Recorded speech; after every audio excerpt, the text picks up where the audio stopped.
Sorry. You know, it matters what you believe in the real estate investing space. Do you believe that you can still make money in real estate? Or do you believe that the market is saturated and the values are too high? There's no room for you to get in. So tonight, I want to just share with you little stories and little tidbits and strategies that Lakeisha and I have been using for over 40 years to stay alive and thrive in this real estate investing business. We would love to share with you and go over some current events to talk about Section 8, how that's going to affect you, rental values as opposed to incomes, household medium incomes. This stuff is real. Lakeisha Kirkendall, thank you so much for hanging out with me tonight. Thank you for having me. She's standing in for Dan Borrero. And Lakeisha, I know you. I can imagine the footsteps that you walk in. People see you coming and going. You've been doing real estate forever. I know they have a million questions for you when they see the headlines. Oh no! I'm sorry. I don't know what's going on here. I'm trying to close out some of these screens here. When they see the headlines, Lakeisha, are some people puzzled that you are still in the real estate business over the years? Yeah, I get a lot of phone calls and they're like, hey, I want to know if you still do real estate. And I'm like, what else would I be doing? This is me. It's me. We're one. But the market is no good. Well, the news said interest rates. They were saying they're cutting this. Well, they don't dictate life. They are tools that you've got to navigate through, but they don't dictate life. So my main I'm apologizing in advance for my cough, y'all. Take your time. Allergies. I get it. Yeah. With the property management, a lot of times, my owners want to now convert over to sales. So what we have to look at is, what I've got to show them the value, what's going on, because they kind of give me their properties and just sit back and collect their money. They don't pay attention to the, surrounding what they're going to do. And so, we have to have educational conversations where, hey, at this rate, who's qualifying for your homes? What are you offering? We have a lot of talk about the commissions now and what they do. Excuse me, what they don't have to do. But we have to keep them mindful that this is a business. Who's working for free? Are you in a position where you're going to have a buyer now pay the compensation for 2 agents? What do you reduce your pool to for the people? Let's talk about that. Break down what's going on for my round up family that don't understand what this huge National Association of Realtors lawsuit case payout, all that stuff. So what it boils down to is the fee. Typically, when the person sells a home, they are responsible for paying the commission for both the selling agent and the buying agent. So you get one set amount and they split it. Well, now you cannot dictate that up front, the amount that's going to be paid. It has to be negotiated within the sales contract. But because they don't have that obligations, a lot of sellers are saying, well, I'm not obligated to pay any fee. So I don't want to pay anything. All the money they want is to come from the buying agent or the buyer per se. But you've got to figure a buyer has to typically pay their own down payment for their loan. They've got closing costs to pay. Let's stay there for a minute. Down payment. Let's stay here. Let's say 3% for on 300,000. Right. That's 10 grand, right? Go ahead. Correct. What else? They've got to pay their closing costs. Typically 4% of the loan, 4.5%. Wow. Okay, so we're looking at that's 12,000. So we're at 20. Right. 22,000. And then now you want to add on the commission for the real estate agents. 3%. That's another 12. 34,000. 35. Okay, that's something not adding up. So what the problem is who's going to be able to afford it? So now you, as a seller, need to ask yourself, is this beneficial not to be negotiable? Can you do something for them to help bring them to the table? And that should be a conversation that you and the agent are having. You being who? Who are we talking to? We're talking to the seller. The seller and the seller's agent. That should be a conversation. We're talking about Harry homeowner because us investors, we still, at the end of the day, well, I haven't really changed how we're doing it. Are investors changing too, Keisha, or is this mostly for homeowners? No, these are for homeowners using loans. Homeowner, okay. This is deep, y'all. Our business is changing, and we're going to get to a lot of stuff. Lakeisha standing in for Dan Borrero. If you didn't know, Lakeisha has been in the business as long as I have, 2004 or 5. She's a property manager, manages hundreds of properties in the Hampton Roads area, and she is an overall beast when it comes to business. Lakeisha, how have you been able to take the emotions? Because real estate can be an extremely emotional business. How do you take it out? I'm gonna say it's natural for me. I don't have much, so emotions don't play an equation in my transactions. None of them. When you and I do our coaching and we do, to train the landlords to become property managers or managing their own, I say it time and time again, please take the emotion out of this. You're going to lose. The minute you become emotional about what an offer that someone gives to you, for instance, you have your house on the market for 300,000.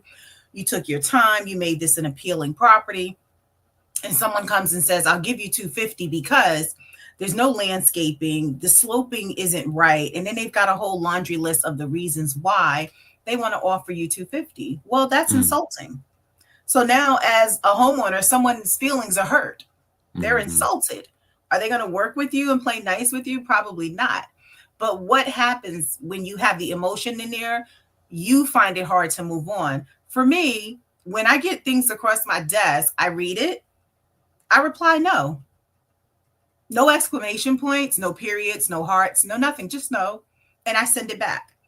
People then come back. Sometimes they call, they text, they say, well, hey, you're not even going to counter? No. I'm not giving you anything to. I have been a recipient of one of these no's, y'all. My no's are, but here's the beauty of my no. It's an interpretation of who received it. Because you can say, is she mad with this no? There's no caps. There's no exclamation points. I don't think you're even thinking about it, really. For you, it's just what it is. No. I don't feel I need to elaborate. My no is just no. It's like such an easy word. I don't know why people have such a hard time with it. I use it so often. Just no. But that's important, though, in real estate. It really is to take the emotion out of it because this is a business. And if I say to you, no, you still have options, right? You can come back and say, well, can I give you another one? Will you consider? I'm going to type yes.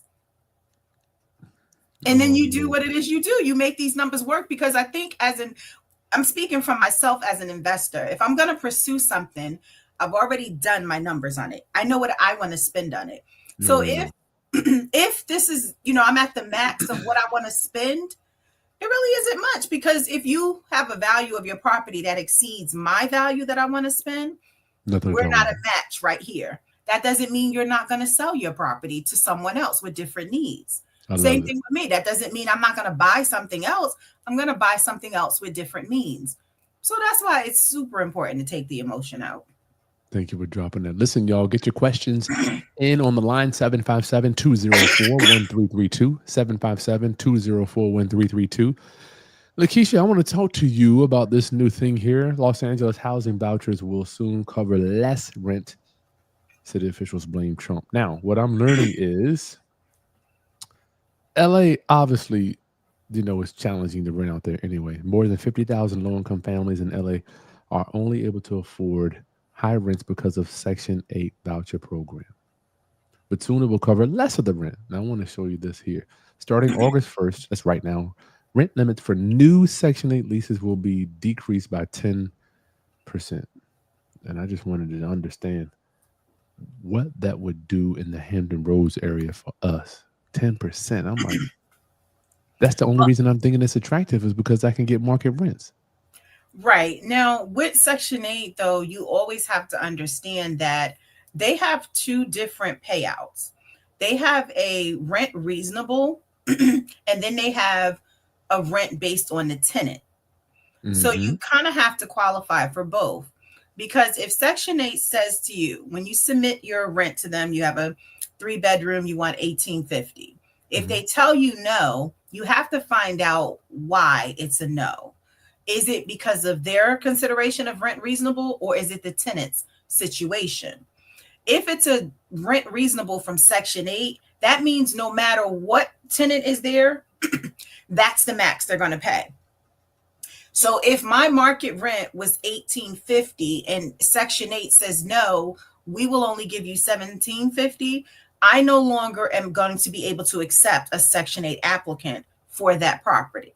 Mm-hmm. So there's no reason for me to go and screen any other Section 8 person because Section 8 is saying rent reasonable, they're not going to pay that.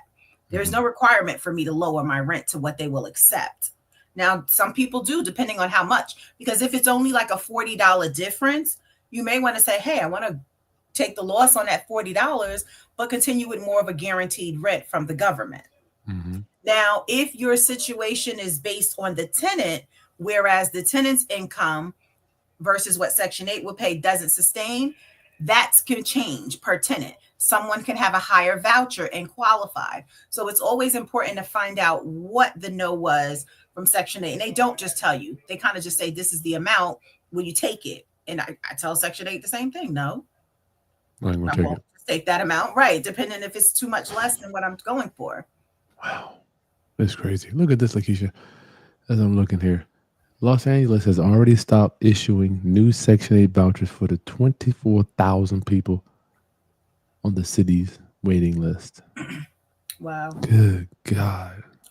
I think my this is just personal. With the Section 8, I feel like it's not being allocated fair. What you mean? People are able to receive Section 8 almost for a lifetime. You can give that to the kids that come up under you, under your. I've had tenants pass it. I've had it happen. Section 8 is supposed to be an assistance for a situation. We're not our entire life usually in that same situation. Why they have a lot of other programs. I know coming from New Jersey, they used to have programs where they would give you kind of like this whole Section 8 assistance, but it was like a 24-month period, and then that was it. And then it went on to someone else. My reasoning behind saying what I said is more people get an opportunity for that assistance. Obviously, when our kids are younger, it's much, much harder, much more expensive. Then at least when they get into, I call it free school, the public school, now you're not paying, all of that money. So more people get to use it. But giving somebody this assistance, if it's not something that may be attached to a medical deficiency or something in that nature, it's not a fair, like all of the other people, because there's a lot of other people that need help and they won't be able to get it. I work with a military assistance program right now called Link in our area. And Link takes the veterans, most of them are misplaced veterans. And they found them housing. They do different things for them. They pay their security deposits, of course. They will also commit to paying almost like a whole year's rent, or they have stipulations in there until a lot of them are getting what's called HUD-VASH. HUD-VASH is another term for Section 8 pretty much, but for the veterans. Exactly, for the veterans. Mm-hmm. So they will pay up until that occurs. And sometimes it's more than a year, sometimes it's less. But the benefit is that with those funds, they're not all just going to one person. So it's for a certain period, and then they're going on to help the next person. So working with that agency, we go through a lot of different people, and then once they're done, I still have the people in my units, and then another source will kick in. But it's just better because a lot of different people get assistance to get back on their feet. You still there? Did you still? Yeah, I'm here. Okay. Mm-hmm. Lakeisha, on one hand, on my socialist brain, I'm thinking some people in this country are set up for failure. They're born into an environment where it is extremely challenging for them to get ahead. And I'm not talking about the elderly. I'm not talking about the disabled, because those we got to help them for the long run. We're outside of that, right? For this conversation. Okay. I'm asking, like, we're not there, right? I mean, because obviously you got a disability. That's going to be. Well, yeah, I think that's a completely separate class. Yeah, we're not talking about them for now. I'm just talking about in general, like some people are born into poverty, right? And I'm like, how do we know how long it's going to take for them to get out? One hand. On the other hand, I'm thinking more assistance we give a person, the less they will want to do. And I have seen even for my own Section 8 tenants, I mean, I've seen them have multiple dependents, and I'm not counting that's on them. If they did not have that kind of assistance, would they They have got been more. creating these dependents? I'm conflicted. I'm not conflicted because if I have two kids myself, I'll, not personal, but I'll tell you a little bit. I do have two kids myself. My first kid, I definitely was receiving assistance. It was Mhm. definitely challenging, but I moved in a way that I had to make this make sense. I knew I had a limited amount of income. I was really young when I knew that I was going to be conceiving this child, still working. What I would do is every single week, we had a store called A&P in New Jersey. And every week that I got paid, I would go there and I would buy myself Pampers. I bought Wow. Pampers from infant all the way up to pull-ups. So at the time that I had my kid, my mom's garage was just a load of Pampers. But I did that Storage. with everything. I brought onesies because at the time, for me to spend $50 on getting supplies, mind you, we're talking about 9 months or 7 months, whenever it was, I realized I was pregnant. That's what I had stored up for me. Now I'm, young person on a regular, very small income. At the time that the child was born, I was in one of the programs and it paid my rent. And I think it was for probably like 24 months, like I said, right? So I had a small apartment. I received food stamps as Wow. well. I didn't know So that. with my small income that I had, if my rent was already paid, I think I got a utility check too, if I'm not mistaken. And then I got money for my food. What were my other expenses? Now, of course, real life, the things that cost then are different now, but it's the same concept. So at that time, I didn't have to take my little bit of money and pay my rent because the rent was paid. So what do I do with it? Well, I take it down to the bank and I put it in a savings account. And so I remember one of the tellers happened to live, in my neighborhood, and it was, I don't know what they called it back then. It was welfare check, I guess is what they called it back then. And I would say, hey, put this amount in this account, this amount in that account. And she said to me, I don't really see people doing that. They just have normally. And of course, Hmm. because it's a tiny little check. I mean, you talking like maybe $300 or something like that. Mhm. It isn't a whole lot to be trying to save. But for me, my essentials were already covered. So I Mm. could do that. So I only say that to say there's no judgment, but I think it's a mindset. So when you Habits. say you're born into it, are you born into the mindset or are you really born into a condition? So sometimes people might look and say, oh, she's got her business, she's doing this, she's doing that. I promise you, I'm not the sharpest crayon in the box. Okay. I'm not. I am colorful, however, meaning I'm going to try some different things here. But But I'm always amazed at how many smart people are around me, Chris. Like, you know what I mean? The way you think of your financing, your strap, my brain couldn't do that because that's not what my brain does. But I'm smart enough to know I know Chris. I don't have to know all of that. I know you Chris. gotta know. So that's what I'm saying when I say taking what we have or what's presented to us, you don't have to be the brightest person, but know where your resources are and know what you're capable of. Now, I guess my gift or I don't know, talent, let's just say, is talking. I like to make stuff make sense, right? And I like simplicity. I use that in my business all the time. We Mm. got a problem, we got a situation. What's the quickest way for us to get to a resolution? Solution. So when we're talking about income and when we're talking about housing, these people are, for me, they're pre-qualified based on the income that is presented, right? So where do we go wrong at? Where do we go wrong? Mm. We go wrong because they are choosing or due to unfortunate circumstances to allocate those funds to something different. And then that leaves them in a deficit for their rent. So, like, I don't know if people understand when people are doing your backgrounds for these rental applications and they see like judgments, right? From another apartment complex. Let's just say it was last year, right? I'm Of looking. course, in our world, we're going to say no. But I don't think people really understand the impact. Why are we saying no? That was them. What does that have to do with us?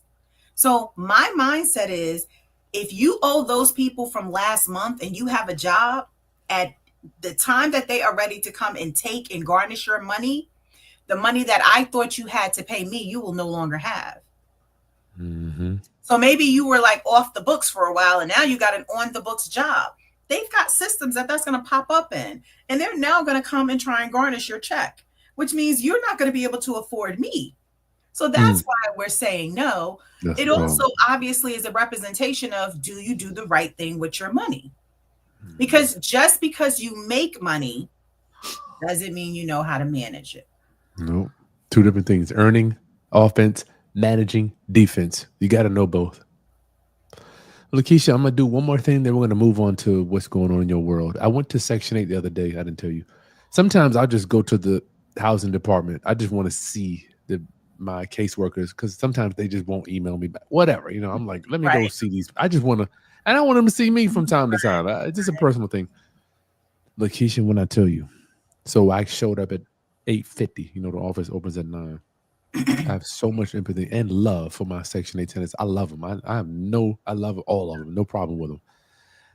I seen ladies showing up, nails done, hair looking on 1,000. Louis Vuitton. I'm not talking about a small bag. I'm talking about a book bag showing up for a Section 8 voucher meeting. And I'm no judgment. I'm just trying to understand. I don't even have the finances to go there, right? To keep my wife looking like that, right? And I just want to see, is it like cultural habits, and we're in the same area. How is this lifestyle continuing? I just don't see how they pull it up in I don't I know if people stop and realize what it is they're doing. And that I do mean seriously, because if you take, I know when I first started doing my taxes the right way and I started itemizing, what caught me the most was my meals, what I mm, spent per year on food. After pulling out like 100 receipts and really looking at that number being it's well crazy. over 20,000, I eats. I do. I You eat was talking good. about the restaurant I earlier. know, What right? we So you doing? see what I do when I select some food, and I probably will go back again.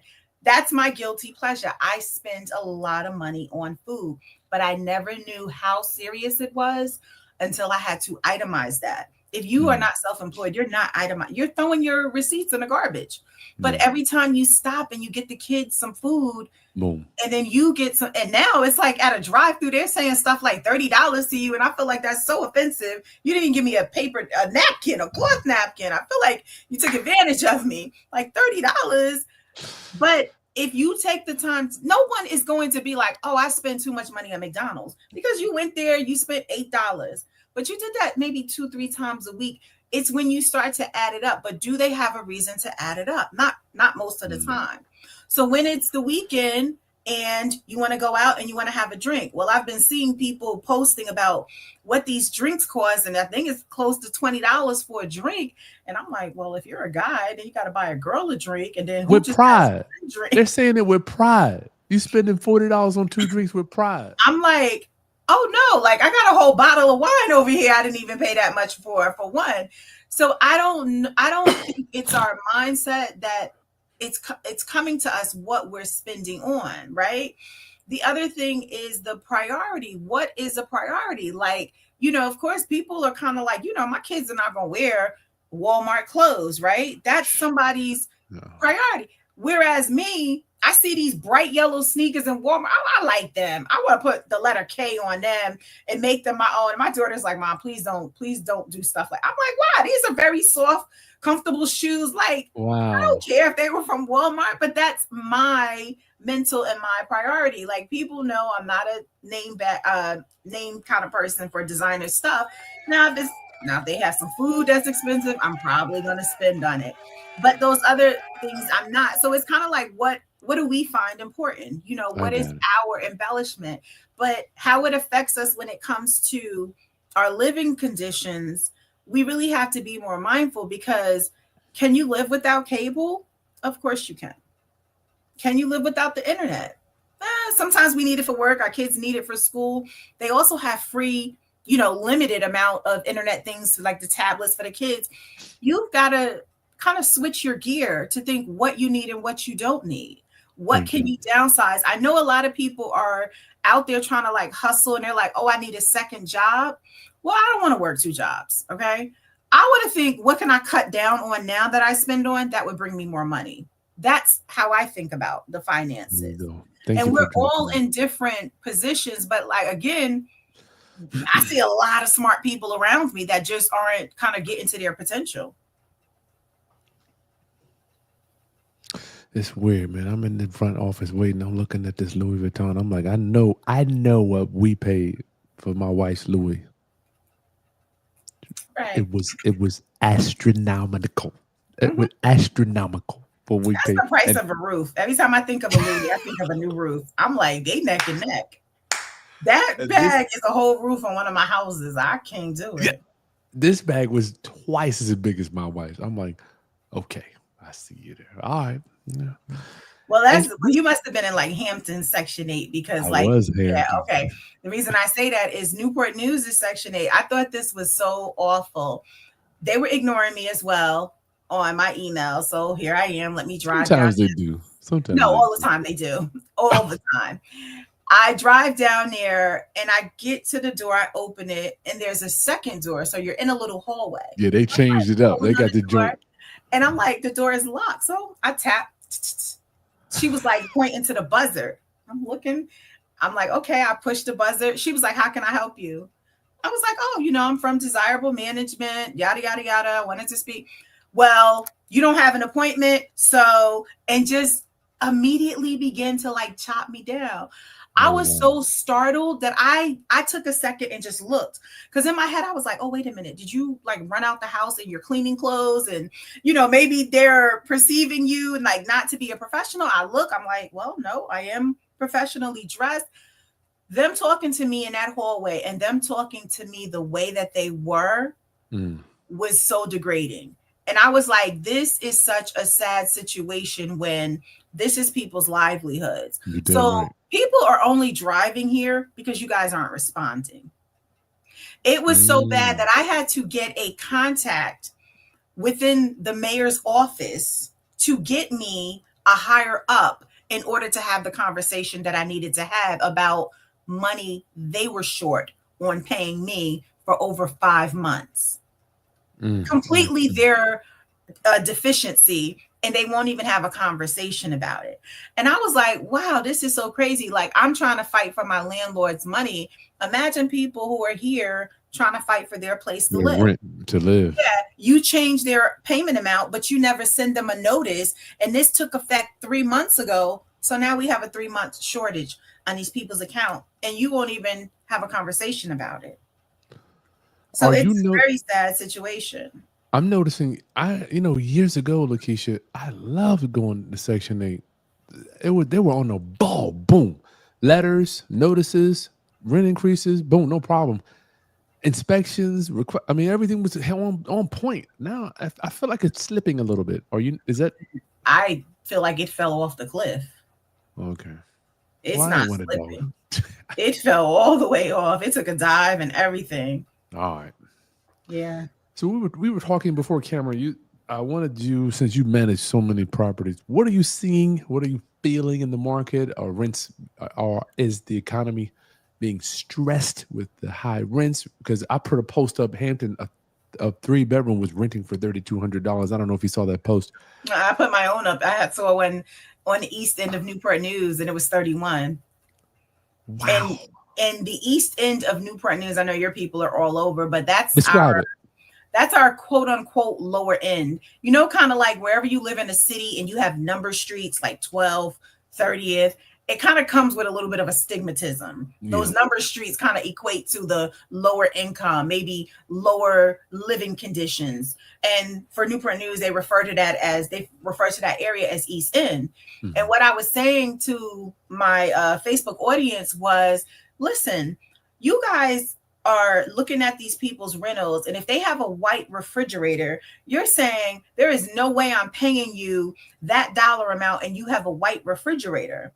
And what I'm trying to explain to them is you better like that white refrigerator, because the minute that the owner puts a stainless steel refrigerator in there, that now probably costs you $250 more, but not just for 1 month, for 12 months.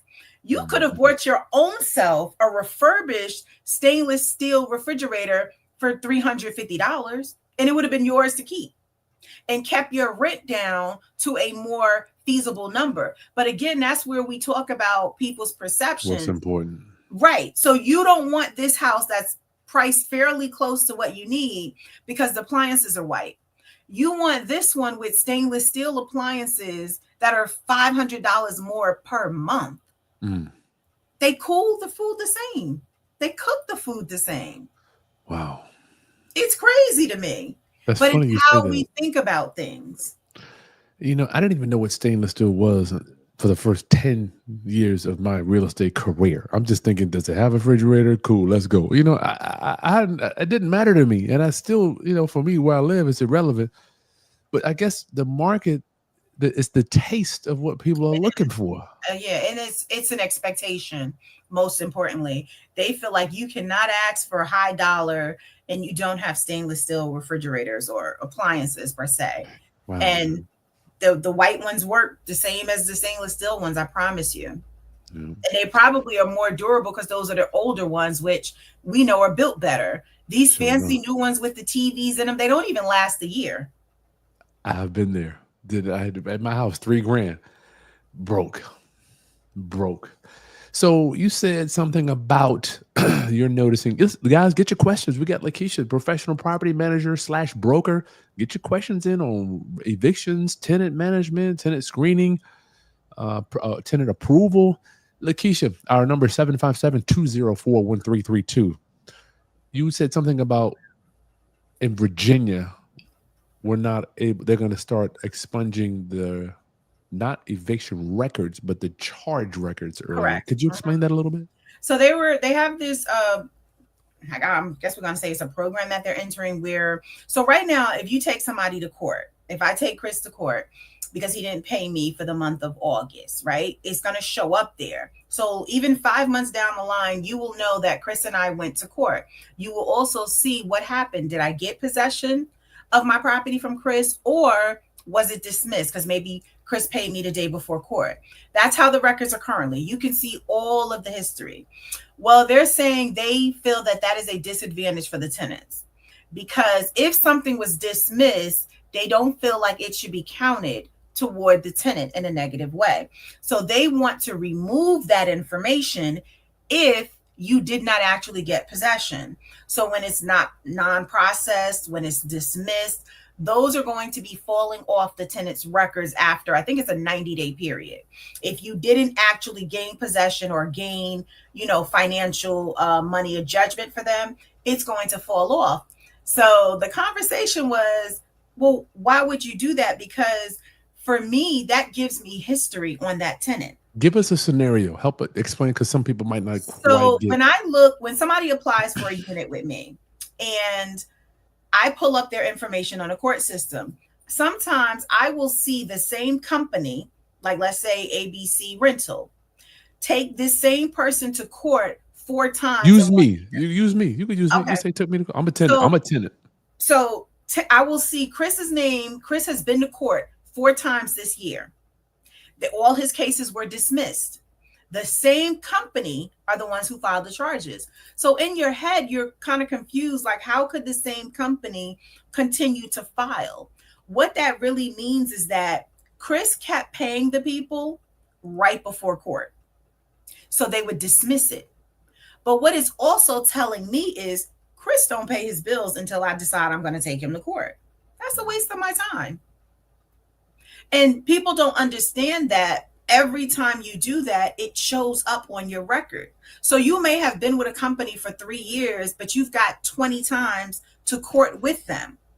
That just shows you have a very poor pattern. Now, it does say you save yourself with that company, but what you don't realize is when you leave with that company, you're hurting yourself because the next company is able to see your payment pattern with that. So I feel that they should leave it up there. I definitely feel like it's a part of who you are and how you pay your payments. You're daggone right. I look at it every time. I'm like, why do you have it? And you know what's weird? Some tenants don't even know that it's there. I'll be like, why do you have a thing on your file? They're like, I don't have anything. They were like, I don't have nothing. I'm like, look, they took you, boom, boom, boom. Mm-hmm. Just because my because thing they is paid. That's why they're thinking it went away. Judge Mathis always says, in order for you to be not guilty of something means you have to be charged. You had to be so we charged you that you Mhm, didn't pay your rent. Just because you paid it doesn't mean that I had to charge you mhm. and file this stuff. And that is extremely for me. I'm like, look, you got 7 of these things. Yes, you paid it, but why I gotta go through the courts every time Right, to go to the thing? right. And I Is don't there a want way to. can we fight that location? Where You know how they have all these tenant, they have all of these tenant protections in place. And it wows me. It wows me because I always ask the question, how did we get here? How did we get to court? We only got to court because the tenant didn't pay. That's where everything else rolls from. Whether paperwork was done correctly, whether accounting was done correctly. How did we get here? We got here because the tenant didn't pay. Mm, So it's kind of like you're making all of this protection for some person who started the inconsistency. mm. And it's like we need to focus a different way. I honestly feel like for every time we come up with a law to protect our tenants, we need another side to protect our landlords. With all honesty, because you're protecting them, but what protects our landlords? Why Our do landlords, landlords need protection? They're rich. They making all the money. They don't need no protection. well, let me tell you, I'm a landlord and I already told you I can't afford a Louis, okay? So no, I need my money, please, and thank you. And I need it on time. Okay? So no, the landlords definitely need protecting. They definitely do. They also have a new program that went into effect July 1st, and it's called the Eviction Diversion Pilot Program. Okay. Eviction diversion pilot program. Mhm. Okay. So this program, so typically right now, if Chris owes me money and I take Chris to court, today is our court day. Chris still owes me $400, right? Normally, I can now have possession of my property because Chris owes me money. Well, not so much as of July. The tenants can at court enter this program. They can say to the judge, I would like to be a part of this program. And that program is almost like an instant payment plan for the tenant. Lord have mercy, God. And the It's right landlords, here. It's yeah. right here. Mhm. Go ahead. I'm And sorry. the I'm landlords will have to allow them to participate in this program. There are a couple of factors, like where they can't have been within this program before within the last 12 months. They can't have been late. I think it's 2 times within 6 months and 3 times within 12. mm-hmm. Yeah, and they can't like already have a possession out and have a writ in the process. So Okay. there's a couple of stipulations. They do have to also, which is crazy. One of the stipulations was they had to write a letter that nobody is like, I guess checking the reasoning why, like if it's legit or not. But they have to write a letter pretty much saying why it is they fell behind. But the courts are posting this like at the courthouse. And they usually, for our courts, we usually always have a legal aid assistance in the court. And they're right there to make sure they can help and give the tenants this information. So, on top of them owing you this money, you've already had to wait a month to get into court. Now that we're here, you got to give them some more time to pay you. You have to. Yeah. If they are within this guideline, where like they have never been late within the last 12 months, yeah, you do have to. Unbelievable. We'll get So, back to this in a minute. We got a question from Hollis Bankruptcy Law. What's up, Attorney Hollins? How many doors would you recommend an investor own prior to hiring a property manager? It's a good question. I would say, honestly, 5 is a great number. And the reason that I'm saying that is if you're an investor and your goal is to grow, you're going to get more doors and more doors. Before you get those high numbers, you want your systems in place. So for my landlords, we think about this 2 ways. I'm servicing them, right? And you say, well, what's in it for you? Well, of course, my management fees that I get from servicing them, but also I want them to buy some more. I want them to buy a lot more. When I first started this business, I used to sell a lot of properties in the East End. They were, $20,000 properties. My clients were contractors all over the place. Wow. They didn't have any of those numbers. So they was like, is that real? And I'm like, yeah, it's real. These are our numbers at this time. They would go, here, I'm wiring, the money over to the attorney. I want that property, and boom, we were done. Oh, I want 3 or 4 more, man. But wait, I need to get this one rented. So in my head, I said, pick out the other 3 that you want. I'll get these rented for you. I want you to just keep buying. Because if you're spending that kind of cash, you must have some more. So I want you to keep doing what you're doing. I'm going to make it easy on the property management side. You don't have to worry about interviewing tenants. You don't have to worry about screening tenants, because that's what I do. So for the investors that want to grow, I would say once you get at 5 doors, hand it off. Because honestly, to make our money, we should be doing what we do best. And I don't think managing tenants is what we do best. So you should be out there finding your deals, putting your strategies together, and you should let the property manager make your life easy. So 5 is a great number. I promise you, people are, once again, how you look at things. They're saying, oh, why give them the 10%? I can keep that 10% myself. There are properties that I'd give you 10% for you and your property to go away for the headache that it caused, honestly. It ain't even worth 10%, yo. It's not. It's really, really not. But for someone not to call you on a Sunday 10 times because their sink is leaking, pay that 10. It's a burger is what that 10% is, right? Y'all pull out those receipts on what y'all spend on food. Cut down one good burger meal. You've got your management fee money. I promise you. You're a mess. Listen, I want all of my roundup homies here to understand that this real estate business is not easy. It can have extreme challenges. And Lakeisha, what gives you the stamina? Because that's my new word. I'm making some hats. It's gonna say, I'm building them now. I got stamina, because I see so many investors are like, I did this, I tried this, it didn't work. Or I looked at 5 houses, I didn't buy one.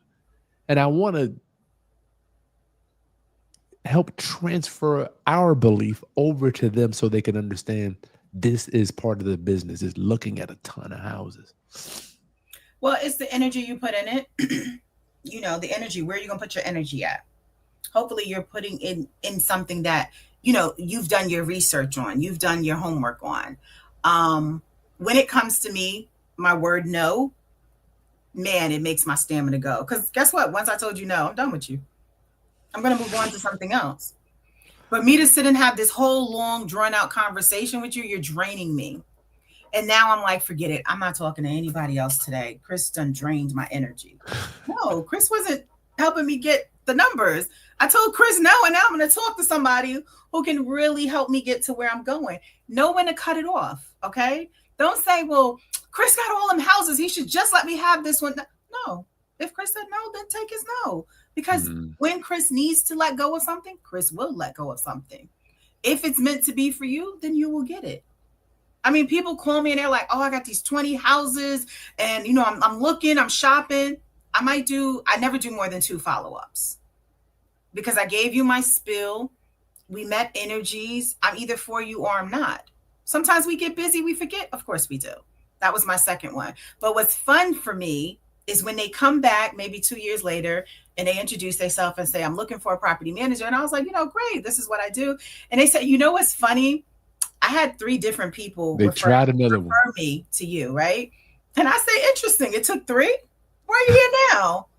Well, because now, what are we doing? You didn't try the other one. I told you tried, and it's never personal and it's not emotional, right? So yeah, it was 3 people. Now you decide to, let me tell you the same thing I told you from the beginning.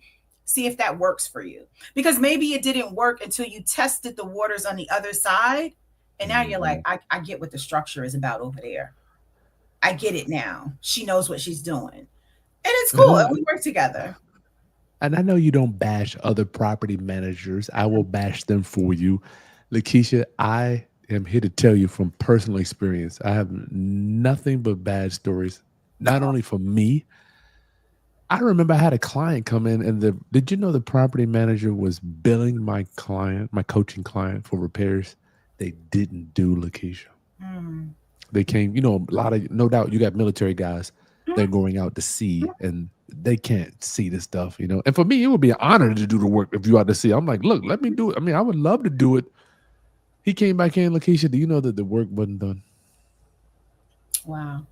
And it's no reason for that, right? So I always feel like when, as a property manager, when you are in this business, you set your fees based on an income that can sustain you, right? Obviously, it goes up with the number of doors you have. But if you felt like, okay, I can't make a living off of this number, set your number to what you need it to be. But don't be dishonest with people because that doesn't make sense. So, like one thing, I know a lot of people charge, they call it an upcharge for maintenance repairs. Property managers charge you that. So, when they have to fix your property, you're going to pay the bill of the repair, but you're also going to pay an upcharge, excuse me, pretty much for them to coordinate it, for them to get the tenant, get the contractor, get it done, go look at it. And they charge you a fee for that. It's very, very standard in our industry. I don't charge that fee. Okay. I feel like it's part of my responsibility to be watching over your property. So I don't charge anything over. Whatever that bill is, you can call that company and say, hey, I got a receipt. I wanted to confirm what you did at, 123 Main Street. They can call that company themselves. They don't need the number from me because the receipt is provided with their statement. So I never even know that they spoke, unless I need to, unless somebody called me. So you're not even in the middle of that. You're not even in the middle. I'm doing my job, which is, to get the repair done, pay them out. And that's different though. There's a lot of property managers, Lakeisha, that they get the work done, then they bill their little piece on top of it. I said it's an upcharge. That is a standard industry thing. And when people call me and they call to ask about services, I'm very fair. I tell them that is a very standard thing. I said, so don't be alarmed when you hear them tell you that when you're interviewing people, because it is standard. It's not like, oh, Lakeisha says she doesn't charge it, nobody should be charging it. That's not the case. And I tell them that. I got a brand new client by the beach last week, by Buckrow Beach. I saw that one. Yeah, beautiful little cottage there. But I told him that. I said, because he told me, hey, he was really honest. He said, I'm shopping for property managers. He was like, you actually are the first one that answered the phone, so you're the first one that I got to talk to. I said, well, great. I said, but listen, sometimes you don't know what to ask because you don't know. I said, so take our conversation and make notes on what you want to listen to your answers for when you're talking to the next one. And we talked. Consultative selling, not and selling. Yeah. And I gave him, the do's, the don'ts, and, why I do what I do, because my company's structure is only based on what works for me. So I can't speak to what works for the others, if they don't have control. If they don't have control, then a lot of things that I do doesn't work. When people are like, you're not coming to my house. What are you talking about? I am coming to your house. And if I'm not, every time I come ring that bell and you don't open the door, I'm charging you $75 because that's what my lease says I can do. So you get like, it's gotta be what works for you. And we have a mutual respect, like I'm never over dominant with them, but I am letting them know you are renting something that doesn't belong to you. And there's rules to this. Sometimes I offer them, hey, listen, if this relationship doesn't work, I'll let you out without penalty. I'll give you your deposit within 5 days and you may vacate. They never leave. And then they ask me to renew the next year. No. Wow. You were terrible. No, I'm not renewing your lease. People get people want to stay. People literally get evicted by me and call me back. If I pay you what I owe, would you all the time? If I pay you what I owed you, would you let me rent from you again? All the time. All right, let me get you out of here. Last question. We're going to get Holland's bankruptcy. What's up? Is a CPM, certified property manager designation, or any other designation for that matter, a requirement that we should be looking for when hiring a property manager, Lakeisha? Well, for our state, that company has to be under a broker. So they have to be. You are your own broker. You are the broker for the business. So I am. Yeah, I am. But I know a lot of times the real estate agents are now posing as property managers somewhat. I don't know if posing is the right word. I don't want to make it. They're just working under. They're working under somebody else. Their brokerage does not do property management. They do. So if I worked for Kris Haskins is the broker, but Kris does not do property management. But I, Lakeisha, want to manage these houses that I've sold. I can't just now start writing property management agreements because my broker isn't governing this transaction. So a lot of times you'll see very well-known branded agents writing like property management agreements. Well, whose name is on that contract? Mm, Because if it's Chris and Chris doesn't do property management, when this goes to court, we're in a world of trouble. The mhm. broker can't back what has gone on because the broker doesn't even do property management. So that's for Virginia. You have to have a broker's license to manage, or your agent has to be under a brokerage that is well aware that they're doing this. Got it. As we get out of here, Lakeisha, we talked very briefly about the skyrocketing rents. What is your gut telling you about? Because I know Hampton, Virginia. I looked it up today. The median household income is 67,000, and I'm just thinking, Lakeisha, $3,000 a month for rent. That's Crazy. 36,000. Yeah, that's crazy. Is It's it I don't sustainable? without like I'm saying without like two people incomes, in a household. I don't really know how they're doing it. I don't know where the money is coming from. I mean, I do work with a lot of military people, and theirs is, they've got their housing allowance Oh that yeah, the definitely housing. helps. Oh, that's right. Yeah, yeah. And they get a really, really good amount, like 2,500, some are a Okay, little bit higher. Yeah, yeah, I to didn't cover think theirs. about that. Hmm. So that's the market so the Hampton Roads is almost that market is propping up Being our rental. sustained, yeah, a lot by that military. Oh, But it's a lot of other people. I don't have just military clients, to be honest with you. It's a lot of like, but it's multi people incomes. Sometimes my qualifications are based on three different adults in the unit. I'm not mad at that. Lakeisha, we're getting out of here. I firmly believe that when I was younger, I didn't deserve to live by myself. I couldn't afford to do it. And when I see people like, well, I want my own place. And I'm like, do you know how much I really knew that I couldn't afford to live? I needed someone else. And the Latinos, they got it down. Yeah, there'd be a whole lot Them, of them in there. they they always pay. They do. They do. Where do we get this lifestyle from as a culture that we deserve to have our own place? I mean, where does this even come from? I don't know. It's definitely a lifestyle. But I will say this: Who are you? When I lived in New Jersey, it wasn't such a culture. People did stay at home. When I was in Virginia, because I was still in high school when I used to come to Virginia, and I Okay. saw like all of my young cousins, and they all had their own places. They had townhouses, and I was like, "Hold on a minute, I'm way more responsible than them. How did they pull this off?" And then I was like, "Let me get in on this. Let me move down here to Virginia." And Oh sure man. enough, I was able to come down here and pull it off. But that northern, and I guess because too, our rents in Jersey and New York are Way higher. ridiculous. So that's probably why you stay home. But it No was doubt. way more affordable down here. But I mean, if you can work together, I feel like unfortunately, though, sometimes like as a culture, when you put us together, we still don't do the right thing. We don't. So it's like if I say, hey, Chris, I'm going through some hard times. You got that big old house over there. How about letting me rent a room, for a couple months? Yeah, Lakeisha, you pay your bills. Uh-huh. Come on over. Okay, well, now I only have to pay you $1,000 a month. Okay, well, I'm getting the Louis bag now, right? Because the rest of my money is mine. Mm. Is that the goal? The goal is to keep living in Chris's room with 5 bags? Or is the Yeah. goal supposed to be to take that extra money that I'm now saving to make it put me in another position? But what's the goal?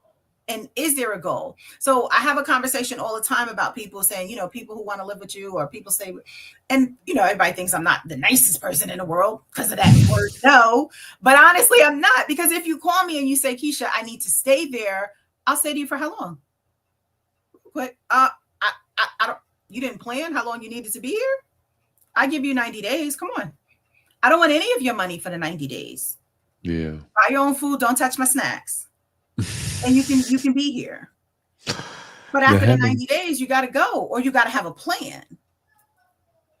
that is so deep to say that. Sometimes I guess I feel responsible for my culture's habits because I know a lot of them are, even for me. Listen, when I first got money in the music business, I was popping bottles, partying. That was a learned lifestyle for me. I don't know. You I've know, always been cheap, I guess. We just gonna say that because, well, my mom is not the same way I am. My mom's like a spender, and I'm just, really, yeah, I'm not. The things that's that I her. spend on are small things. Okay. Hold Yeah, up. That it's generation cool. usually pretty.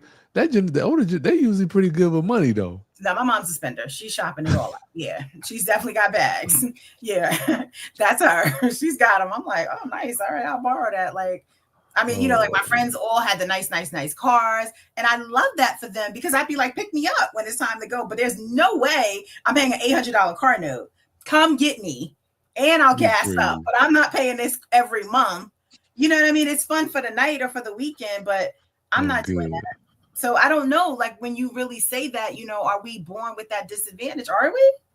Or is it what was put in our head that is a disadvantage?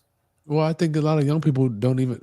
When I coach, I have mentees coming to my house, and I'm like, "What makes you think it's smart to listen to drill music all fucking day? I mean, where did you?" And it's almost like they don't even know that they shouldn't be listening. They don't even know that that's getting in their mind. It's not even a concept. That's true. That's So really true. anyway, y'all, as we end as we started, I was telling y'all, what do you think is important? Is it important to save for your kids' college? Is it important for you to have a low car payment, as Lakeisha said? Is it important to rent out a room and save? I've rented out all my rooms in my property. I was living for free for the first 5 years of my career. So Look at that. I did live for free. Hammond said they want to clone you, Lakeisha. I know. That is hilarious. I'm holding her. I can't even get on here. Lakeisha, tell him I'll be on you. I'm I know. texting. Chris definitely be on me. I'll be like, Chris, no. The I'm word no. on. I'm on. I just want people to know that this isn't like I don't want them to take you for granted because you very rarely even have time to do this stuff. So Lakeisha, Yeah, I thank don't. you. I don't. But I always appreciate, I honestly will say, I do appreciate Chris's roundup family because you guys receive the information and you can apply it and your feedback is really good. You're like, oh, I didn't even think of it that way. And that's really what it is, just helping you to, even if you're not thinking of it my way, think of a different way. I think that sometimes with our lives, when it comes to these different things with the market, right, they teach you, oh, the interest rates are high, nothing's going to happen. Nothing's going to happen a traditional way. Think outside the box to make something happen another way. I always think Love it. of, okay, if this money slows up, what do I do next? Now, and I'm doing really great in my career right now and thankful, very thankful for it all. But I know that tomorrow could be different. So I'm always thinking like, if I need to go to the attorney's office and, do work for them, if I need to Little help ways. another broker run, I'm always thinking because I know it can change at any given time. Real quick. I read a book once, Lakeisha said the good times are nothing but an opportunity to plan for the bad times. I What would you like say? that. I love that. And you only know that with wisdom. I'm the same way. When my shit blew up, I'm like, hold up. I know this ain't every day. So you got to Yeah, make sure you get it because things they go fast and they go slow. Fast, exactly. slow. But I think that's just the life of being an entrepreneur. But it's also like it's that critical thinking tool that I don't know, how you teach critical thinking. Time. It it Big time. you know what I mean? That needs to be somewhere where we can process because honestly, when people their income, falls low, they be ready to jump out the window, like literally out the window, right? That's why I And you're love black people. We've been broke for generations. no, but seriously, like for me, peanut butter and jelly. Okay, well, Oh, tonight my what? daughter called me and she said, "What are you eating?" I said, "Tonight is hot dogs and French fries." And she was like, "You're not broke, so why are you eating a struggle meal?" I said, "A struggle? My hot dog was on potato bread. Like I am living it up. What are you Four talking about? dollars. $4 I'm potato living it bread. up." And then I had the cheese for my French fries. Like this is gourmet over here, young lady. I don't know who she was talking to, but she got it messed up. The But struggle she didn't see meal. what you ate last night, though. I know, right? I had the belly of the salmon. I had this homemade buttered bread with last night I did the big one last night. Yep. Probably blew some more money that I gotta write off and figure out why it's all gone. But yeah, but I always appreciate your viewers. I really, really do, guys. Your questions y'all be asking me. At least hearing me out and letting me know that it makes a difference in your business because the goal is really just for us to keep going, good, Keep bad, or moving. indifferent, but Keep keep going. moving. That's important. Keep moving. Lakeisha, the people of your favor says you are on fire, as I already know. I know it. Lakeisha always on fire, and this is her. Like what you see here, when you meet her, this is how she is, yo. All right, round up. Make sure to share this information with other people that are trying to get in the real estate business. Lakeisha standing in for Dan Borrero. Thank you so much. It's been an honor. Absolutely. See you soon. All right. All right, peace.